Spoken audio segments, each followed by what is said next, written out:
Welcome to Sunday Night Prime, and I'm delighted to be with you.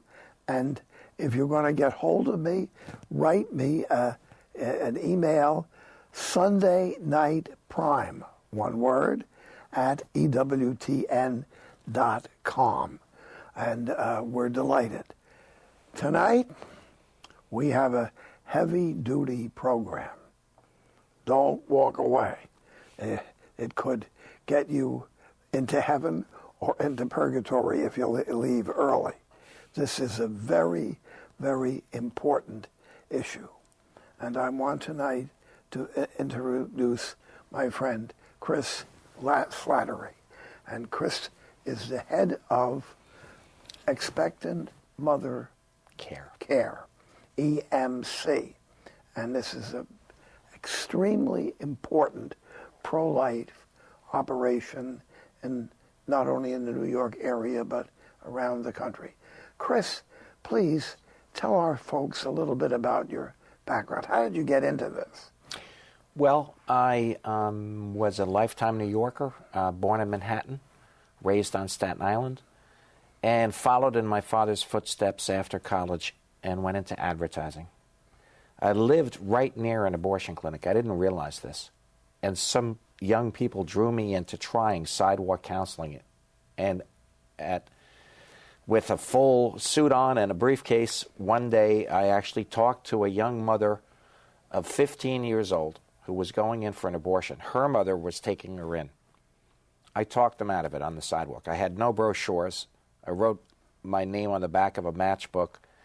And later on, I held that baby in my arms in the Crown Heights section of an all-black neighborhood in Brooklyn.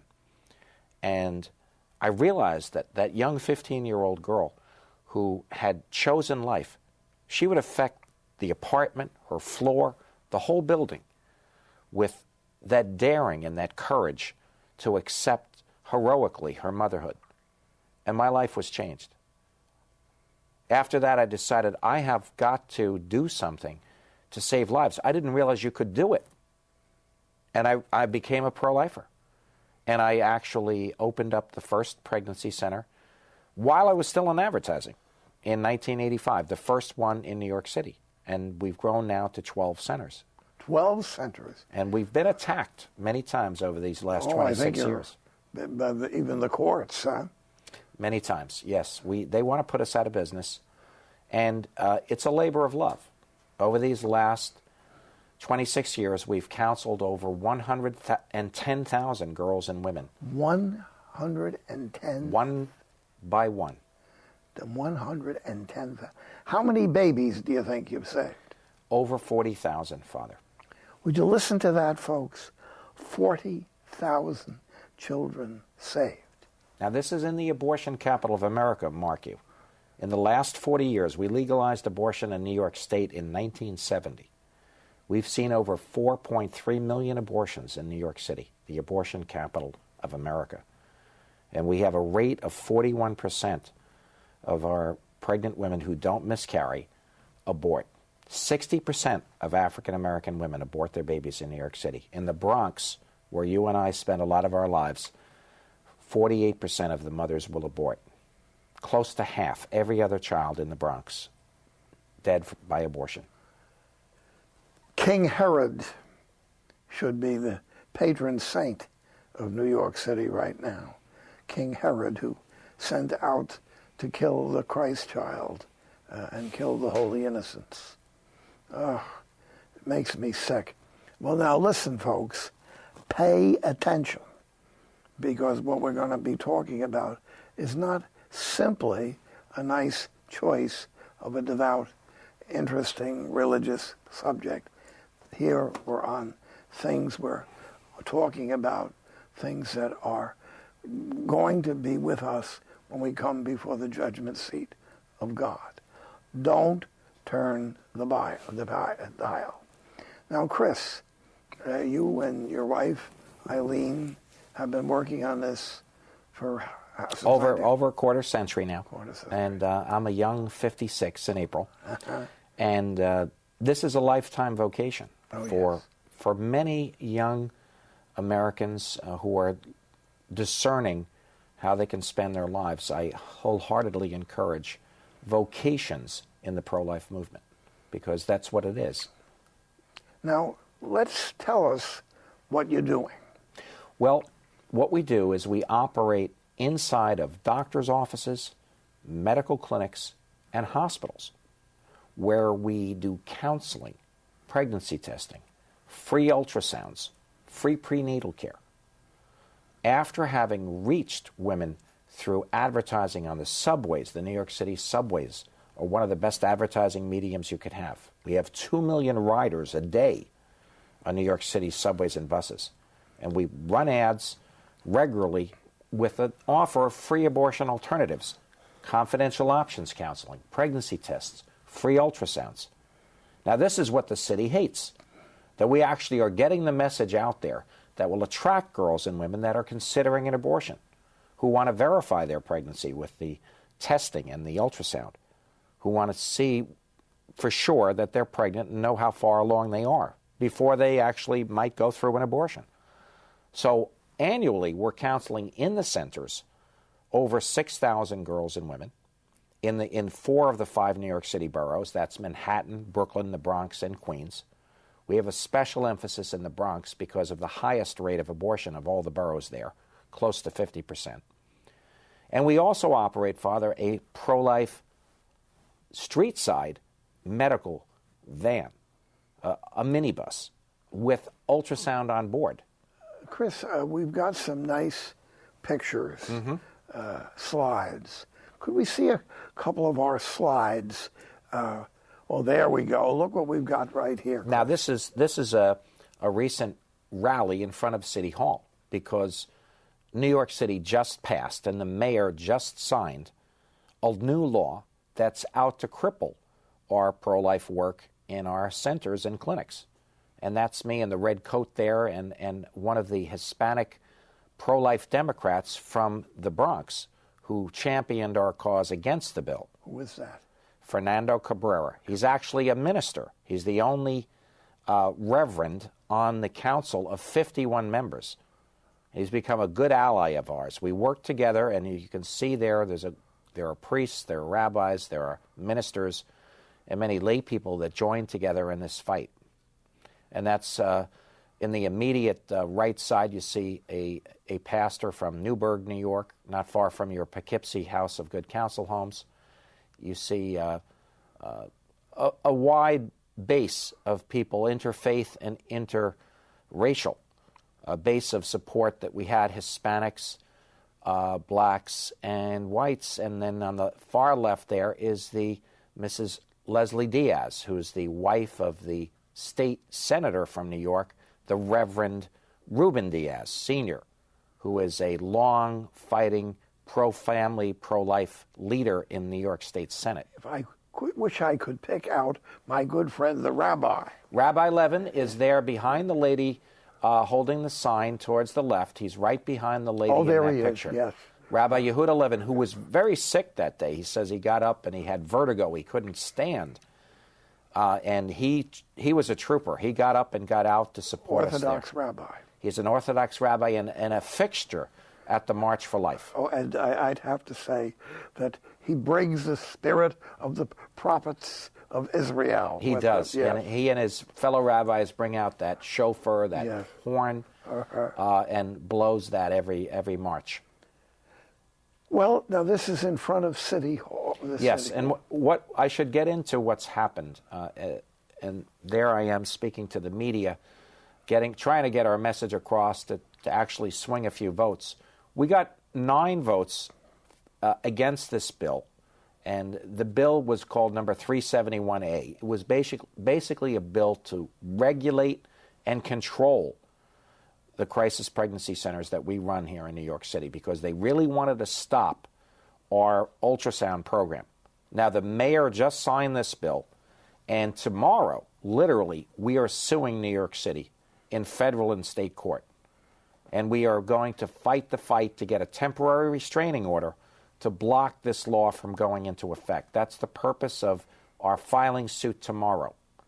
And I understand this is done in other cities, and you've done successfully there. Well, we saw a bill like this where the Archbishop of Baltimore fought on behalf of some pregnancy centers that the Archdiocese was renting to, and they won. There was a 15-month long lawsuit battle that literally this January went in the favor of the Archdiocese of Baltimore, and a federal court ruled the restrictions on the pregnancy centers were unconstitutional because they were a violation of the First Amendment. A great victory. But did that stop New York City from passing this new law just like it? No. Did they care about the federal ruling? No. Does it mean an automatic win for us? No. We have to fight the fight. And it could go on for a long time. So we do need people to go to our website, SaveTheLifeCenters.com. SaveTheLifeCenters.com is where we've tracked this 5-month battle. And we'll mention it again later if you don't have a pen. But we'll get what we've done there is we've had a petition, and we've informed people with videos of all our rallies, and we'll keep people up to date on the lawsuit that we file tomorrow. Now, I understand, of course, that there are members of the City Council who are pro-life. Not very many of them. How many? Well, we had this is a City Council made up of 46 Democrats and 5 Republicans. So it's obviously a very one-sided government controlled by a liberal Irish Catholic open lesbian lady named Christine Quinn. And she's been a very aggressive proponent of abortion, and she's been leading the charge and gathering most of the votes. She got 39 votes on her side in favor of the bill. And we had 5 Republicans against it, and 4 pro-life Democrats came on our side. We certainly wanted to win over more, but there was a lot of slander and degrading of the work of the pro-life counselors. There was a whole effort to say that we were deceptive, despite the fact that we run openly truthful pro-life advertising in the subways that says free abortion alternatives, confidential counseling, free pregnancy tests, free ultrasounds, and the phone numbers and locations of the centers. And the city agencies take the advertising. If it was deceptive, they could sue us, but they choose not to because they know they'd lose the case. Well, may I say this? When the powers of darkness are leashed in society, they constantly lie. Don't be surprised. Satan is called the father of lies. And I think there are some Catholics watching this program tonight. And I warn them. And I warn anybody else who calls themselves an honest-to-God Christian or Jew or Muslim, that they're taking their religion seriously. They're putting, and being on the other side, put themselves into danger of losing their soul. Don't laugh when Christ speaks about the last judgment. He tells it it's going to happen. And unfortunately, often in history, people have mocked at the law of God. Look at slavery in the United States. An abominable, terrible thing. And a lot of nice Christian people, including some Catholics, went along with the whole thing and precipitated the worst war we ever had. We're going to have a break now, but folks, pay attention. Okay, we'll be back.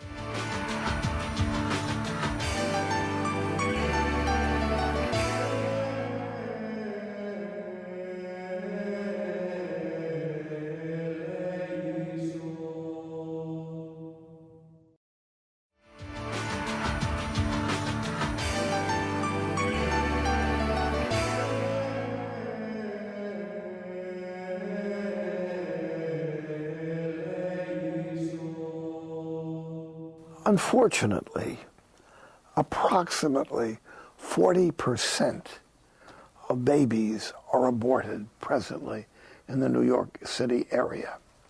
And probably across the country, it may be less in some rural areas, but other big cities the same. And so people say, ho-hum. They said the same thing with slavery.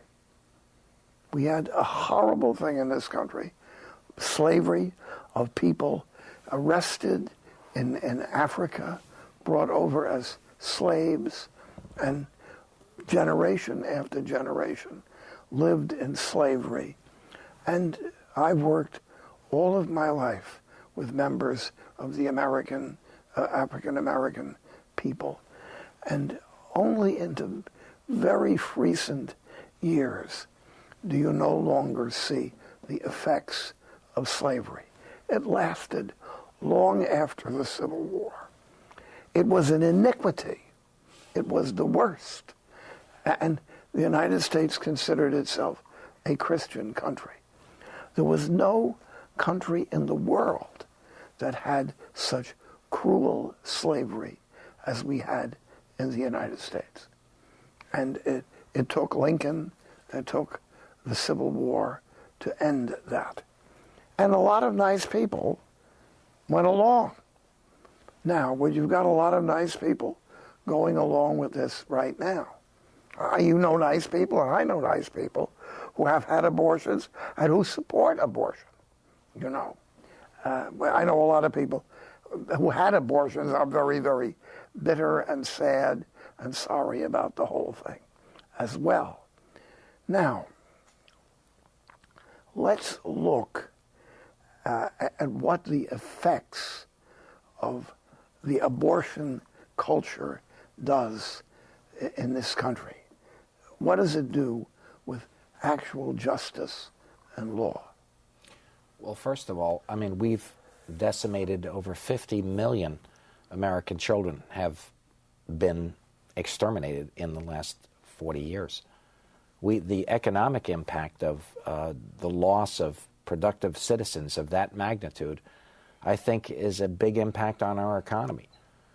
It's, of course, there are a lot less school teachers and many, many other services needed when you have 50 less citizens to serve.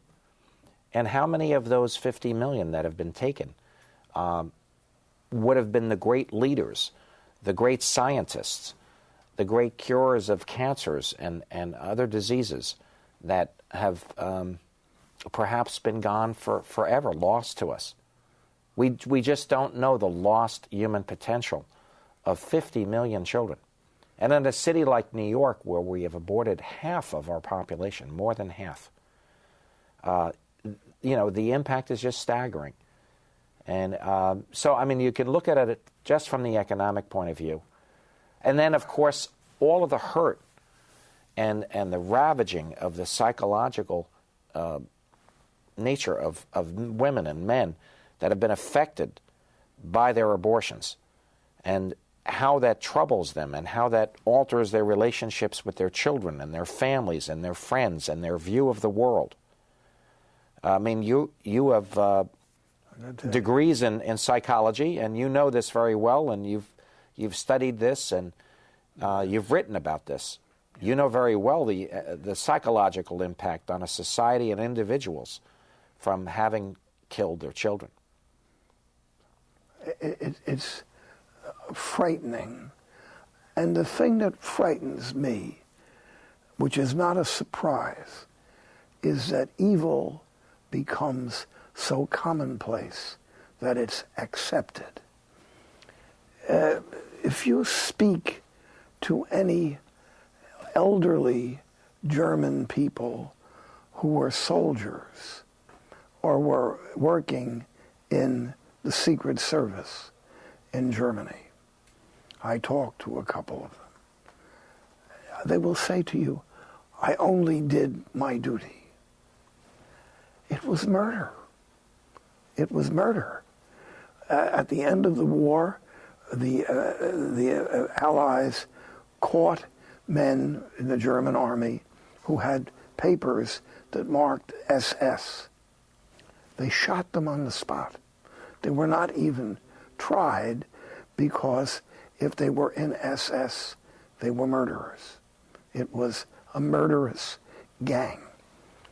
What about this country? You know, and every once in a while, people look up and realize the horror they did with Dr. Nathanson. He looked down and he described how he saw an arm and a hand. It was getting to know Dr. Nathanson in the late 70s, just a few years after he wrote his first book called Aborting America, where he revealed how he manipulated, lied, and completely fooled the New York State legislature with all these horrific statistics they just invented about all these deaths from illegal abortion. And when he described his part in unleashing the abortion monster in New York, I felt a special connection to him because I realized that he told the truth about how you can manipulate people, just like in Nazi Germany, how millions of Germans were manipulated into participating in an evil empire. Well, Dr. Nathanson confessed his crime of manipulation and of crowd control, if you will. And then in the actual commission of over 60,000 abortions, some which he performed himself, including on his own son. And I became his friend. And over the years, I walked in a journey with him, as did the Bells, who got to know him, Chris and Joan Bell. And I was invited to be his confirmation sponsor into the Roman Catholic Church. Were you actually? In 1996, I was there in the crypt chapel underneath the main altar of St. Patrick's Cathedral. And Cardinal O'Connor. Where Cardinal O'Connor actually baptized him and confirmed him, and he received the Holy Eucharist for the first time in one ceremony at St. Patrick's Cathedral. And that was a very, very special moment. He had a reference in his book to a moment where he and I were dragged away from an abortion clinic together in his last book called The Hand of God. And by the way, if some of the viewers don't realize it, he just passed away a few weeks ago. Yes. And I was at his funeral mass. At St. Patrick's Cathedral. At St. Patrick's, the same place where he had come into the church. He left the church. Yes. But he had this seminal moment where we were in our Operation Rescue days. This was a sit-in movement in the late 80s, early 90s, where those of us that engaged in peaceful civil disobedience sat in at abortion clinics. And he and I were dragged away from the main Planned Parenthood, the Margaret Sanger Center, side by side. He said it was a seminal moment in his life when he realized he was with hundreds of people, including Joan and Chris Bell, who were literally willing to risk arrest and go to jail to save the children. Now here's an interesting point. I've prayed and demonstrated in front of a number of places, and the friars, we come with it. We were denounced by an article in the New York Times that monks were showing up. How terrible. Monks showed up, dangerous. But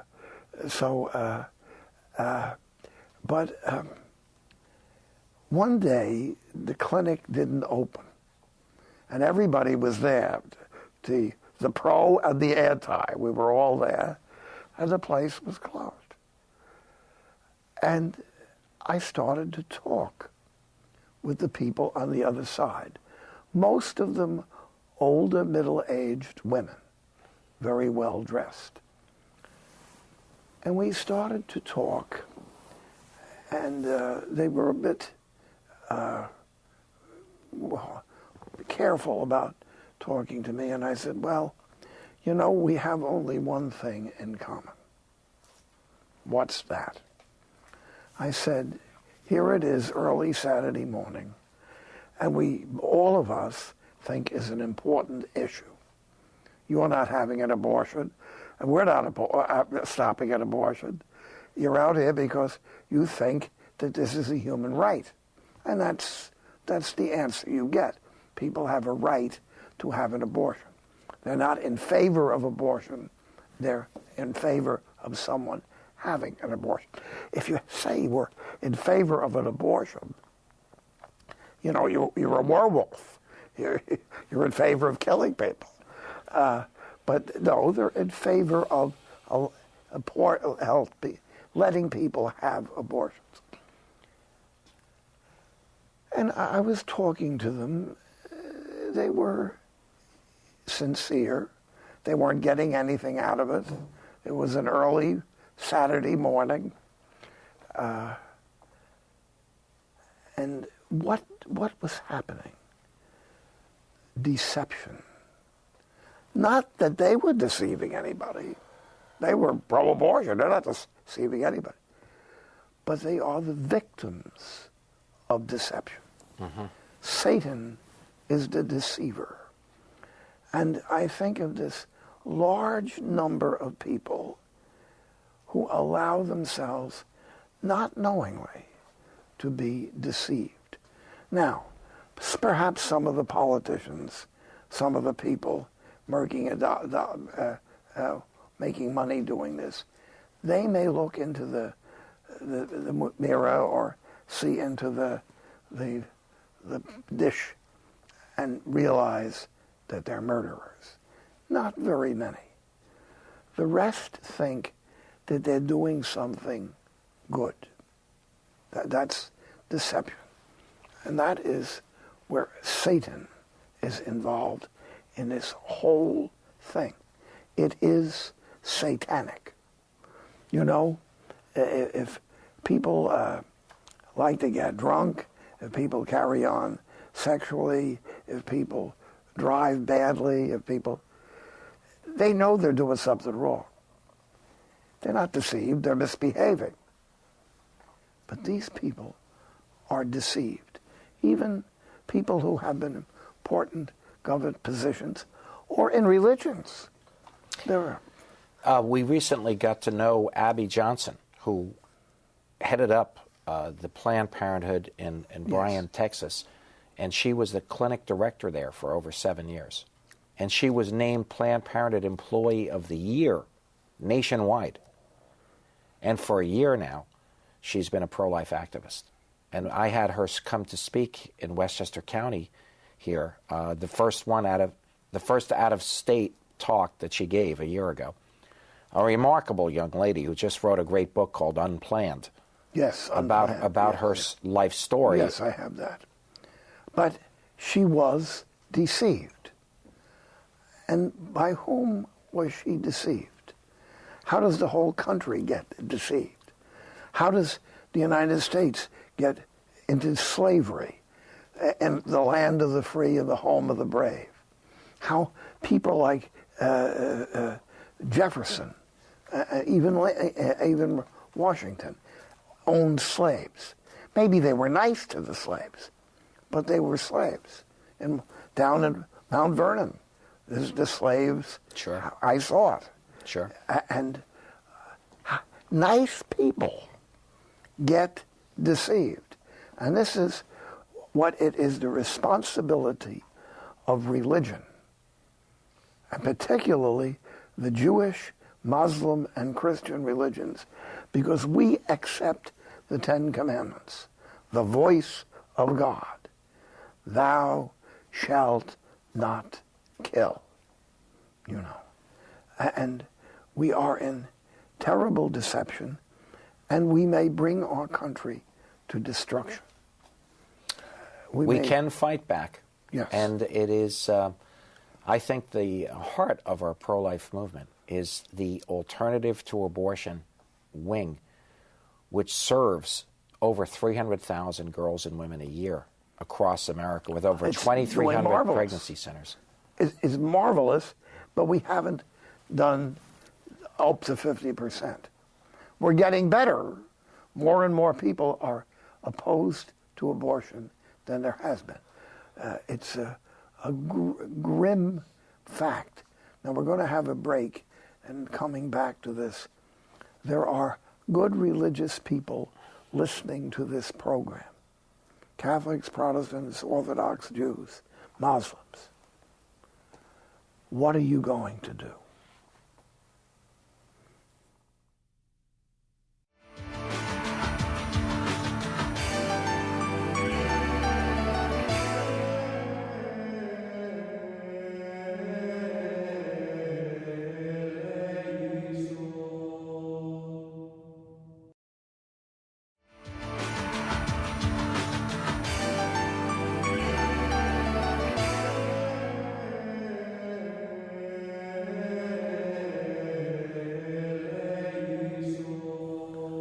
Well, I'm very grateful to Chris Slattery this evening for coming on what is a difficult subject.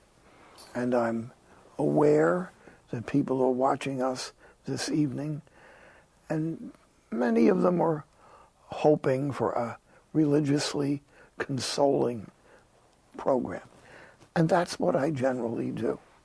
That's what I'm a religious psychologist, spiritual director, and I'm here to help people, not just Catholics, but once in a while we have to take a much tougher point. Read the gospel and you see many, many times our divine Savior gives the beautiful, the consoling message. The lost sheep. But also, he can come down very strong on what is wrong. Very, very clear. Now, Chris, my audience is listening. What are things that people can do? Well, first of all, right now, across America, a activist program that I've been involved with for as part of our ministry of outreach to girls and women in New York City, the abortion capital of America, we've been involved in the 40 Days for Life campaign. And they have a wonderful website, 40daysforlife.com, which I encourage people to go to, because in over close to 250 sites across America and in about 7 or 8 other countries, and I know your program is shown internationally. Sure. So across Europe and some in Asia and Africa, there are programs of prayer, fasting, and outreach, perfectly timed during the Lenten season, which we've just begun. This is a time where people can go out to their local abortion clinics or somewhere in their state. It may be a long drive for some people, but for some it's very close by. They can go out and pray, witness, fast, and because some of these demons can only be removed by prayer and fasting. And we have to be at these sites of the death of the children, to be there with them, even if we can't successfully reach out to the mothers, because some of these abortion clinics are set back deep in parking lots where you don't get a chance to talk to the girls and the women. But we must be there in witness to the community, that we understand there's killing going on in there. Now, let's be practical. Someone is watching our program. They're calling up and they find out that there is an appropriate place to go. How will they get an address? How can they get that address? Well, at 40daysforlife.com, they have the contact information for people, phone numbers and emails, and they often will list the location, the address, the hours. Some of them have visual sign-up systems, links to where you can literally sign up for hours of prayer at the abortion clinics near you, so that this is easy to do. There's no minimum requirement. You can come for 1 hour period in the whole 40 days. You could come out 1 day a week. You could come out daily. Some of the programs are literally around the clock, 24/7 for 40 days and nights. Wow. So this is a big sacrifice to go outside. But for those of you that might be homebound, you can of course pray and sacrifice, along with the tens of thousands of others that are engaging in the outdoor work. But then I also urge people to go to assist the pregnancy centers that may be near them, that are doing the day-to-day outreach. Look in your yellow pages, if you don't have the internet, under abortion alternatives in the yellow pages. Abortion alternatives tends to be the first page in your yellow page directory, and you can find pro-life centers listed there. They need help. They need support. They need booties. They need baby and mother supplies. Our pregnancy centers in New York City, we're in serious need. We're serving over 8,000 girls and women a year. And people can go to emcfrontline.org. emcfrontline.org is our website where people can make contributions. They can send us clothes. They can send us supplies. They can volunteer if they're in the New York area. And a program that we've involved people from around the world in is our pro-life intern program. We have a website for that too. It's called prolifeinterns.org. prolifeinterns.org. This site directs young people to apply to come and live with us. And we've had people from over 15 countries and over 30 states come and live with us in the Bronx, where they can engage in frontline work in this abortion capital of America. Now here's an interesting one. A great many of the people listening to me are very active church members. They belong to their parish, their Protestant church, perhaps their synagogue. Why isn't the parish saying something? What about the parish bulletin? What about now? I know the response is that by the priest or the minister, well, I agree with you, but I don't want to upset everybody in the parish or some of the people in the parish. Maybe there's a mayor who's a Catholic who's supporting this type of thing, which is not unknown. What about it? Well, I think one of the best ways to start with a parish or a church or a synagogue is to do some initiative that will support pregnant mothers with support, or offer hope and healing programs like Rachel's Vineyard or the New Canaan program in the New York area run through the Lumina cooperative effort with the Sisters of Life. These post-abortion healing programs are wonderful because they acknowledge that people are hurting from an abortion, and they need healing, and they need prayer, and they need mutual AA type of support groups. But the first thing is just a fundraising benefit with the baby bottles, where you collect coins and cash to support mothers in crisis pregnancy. This is a great way parishes can get started. We do this in my parish, St. Barnabas in Woodlawn in the Bronx, and we've had support from many other parishes doing this. So, reaching out with a priest, they're always going to be supportive if it's a loving approach, if it's not condemning people, if it's offering love first and foremost. That is a great way to get started in your parish. While you're talking, I want to mention the Sisters of Life. This is a community of religious sisters founded by Cardinal O'Connor to work for life. Mother Agnes and the maybe 75 sisters in the community over the years. I was there at the first meeting, and the sisters have a wonderful presence. If you have the opportunity, looking up your email, what do they call this? A website. Sistersoflife.org. Sisters of Life. And you could find some very beautiful ideas. We work very closely with them. They have in Manhattan what they call visitation mission, 6 or 7 full-time sisters that do follow-up and in-depth social counseling and services to mothers. We send many of our clients to them. They will even establish homes and get people set up in other states. They'll get them one-way tickets to across the country to get established in a new place if they need it. They help with getting jobs, automobiles,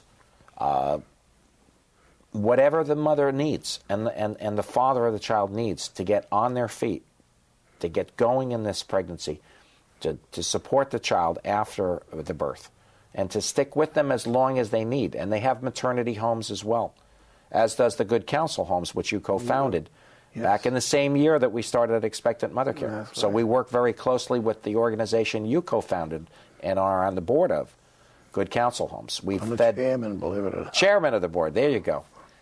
I'm not much of a chairman, but say also this. There's a lot of people say I should do something, but they don't. And that starts right with some of the clergy. They totally agree what we've talked about, but they don't do anything. And that's bad. Well, every one of us, every American citizen has the right to vote. I mean, in voting and working for pro-life candidates, whether it's dog catcher all the way up to the president, this is something that everyone should, and the church expects us to engage in politically responsible activism. Now, that doesn't mean we can preach for candidates or against candidates from our pulpits, and we shouldn't. But as individual citizens, we can work for good candidates, good pro-life candidates, and against those that are not. And unfortunately, in our Catholic community, we see too much voting for people on just economic issues or on whatever issues are your favorites, but putting life at the bottom. It has to be the first priority. And the bishops and the popes have made this crystal clear. Oh, yes. What is also discouraging is to be aware that there are so-called Catholic educational agencies, including some universities and colleges. And on the edges of this, religious communities that don't do a thing and go in the opposite direction. I hate to say this, but there are what are called Catholic colleges that will have actually a pro-abortion thing going on unto, not just a big noise. As speakers, and sometimes these anti-life speakers are invited, they're honored. Sometimes they're honored.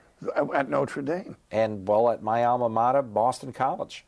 Yes. There's been a notorious sister who was opposing, who was very much pushing Obamacare, who literally did not listen to the bishops on this issue, and she's been honored at my college, and I think that's a shame. I mean, I think she should be corrected. For me, I've been a religious since I was 17 years old. And I went right from Catholic grammar school and high school 2 weeks later into the religious life. I grew up with sisters, wonderful sisters, Sisters of Charity, Sisters of St. Dominic, and Sisters of St. Joseph. Exemplary Christian women. Uh-huh. And I went right to the monastery 2 weeks after I graduated from high school. It is inconceivable that there could be a religious, a sister, a priest, a brother, supporting in any conceivable way, taking in the most gentle way an abortion. My God, it's God forbid. A picture of one of the apostles killing the holy innocents. I mean, it's an abomination against God. Well, we have so many good priests, though, and religious that are affirming life and working hard. Priests for Life, Father Frank Pavone from the New York area, living in Staten Island now, has built up Priests for Life into a absolutely wonderful pro-life organization, an exemplary. A lot of great websites there. One of my students, Frank. Father Frank Pavone was. Okay, well, he certainly excelled. I was with him in the early days when things got going. So we recommend priestforlife.org, a great resource. I think the best pro-life website in the business, literally. Pro-life websites with many, many links and educational tools and videos.